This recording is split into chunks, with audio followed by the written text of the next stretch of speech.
मणिपुरनि जाथायखौ नायबिजिरनो सीबीआईनि डाइरेक्टरा गुवाहाटीसिम सौफैबाय। सीबीआईनि डाइरेक्टर प्रवीण सुदआ मणिपुरनि जाथायखौ नायबिजिरनो गुवाहाटीसिम सौफैबाय। मणिपुरनि जाथायखौ लानानै गोख्रों नायबिजिरगोन सीबीआईनि डाइरेक्टर प्रवीण सुदआ। मणिपुरनि जाथायनि सायाव बिथा खालामनानै एसआईटी दानायबो जादों। बे एसआईटीआव आनन्द मिश्रायाबो सासे सोद्रोमा महरै बिबान मोनदों। मणिपुर जाथायनि नायबिजिरनायखौ सीबीआईनि गोजौ थाखोनि रोंग'सार सुबुङा नायबिजिरगोन। बे समाव फिन फोरमायबावोदि मणिपुरनि जाथायखौ नायबिजिरनो सीबीआईनि डाइरेक्टरा गुवाहाटीसिम सौफैबाय। सीबीआईनि डाइरेक्टर प्रवीण सुदआ मणिपुरनि जाथायखौ नायबिजिरनो गुवाहाटीसिम सौफैबाय।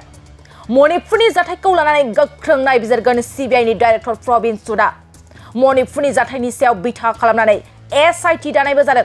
बे एसआईटीआव आनन्द मिश्रायाबो सासे सोद्रोमा महरै बिबान मोनदों। मणिपुर जाथायनि नायबिजिरनायखौ सीबीआईनि गोजौ थाखोनि रोंग'सार सुबुङा नायबिजिरगोन।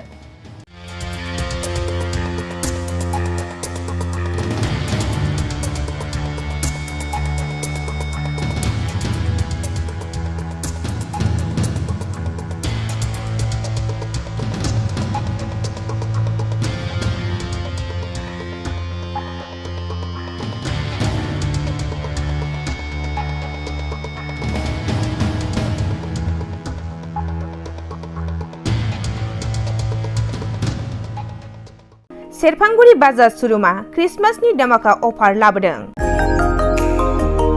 कक्राझार जिल्लानि सेरफांगुरियाव थानाय फुंखा एन्टारप्राइज बाजार शोरूमआ 15 डिसेम्बरनिफ्राय 31 डिसेम्बरसिम क्रिसमास धमाका अफार आरो एक्सचेन्जनि खाबुफोर होगासिनो दङ।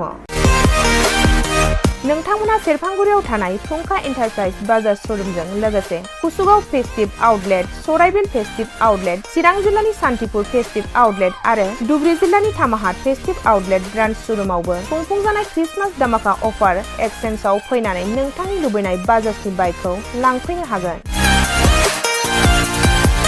बाजाजनि बाइक सालायनो मोजां मोनग्रा रायजो राजाफोरनो फुंखा एन्टारप्राइज बाजार शोरूमआ लोगोसे मोजां अफारफोरबो लाबोदों। बेफोरनो जाबाय 90% लन, गंनै हेलमेट फ्रि, केस होनानै बाइक बायगिरिफोरनो 1000 रां केशबेक हरफिननाय जागोन आरो क्रिसमास धमाका अफार एक्सचेन्जजों लोगोसे बाइक बायगिरिफोरनो गांसे ब्लेंकेट फ्रि हरफानाय जागोन।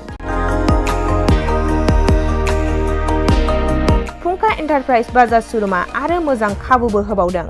500 रां होग्रोनानै गोसोबायदि बाइकखौ आवग्रिना दोननो हागोन आरो गासै गारिजों लोगोसे मोनफा-मोनफायै एसुइट गिफ्ट हरनाय जागोन।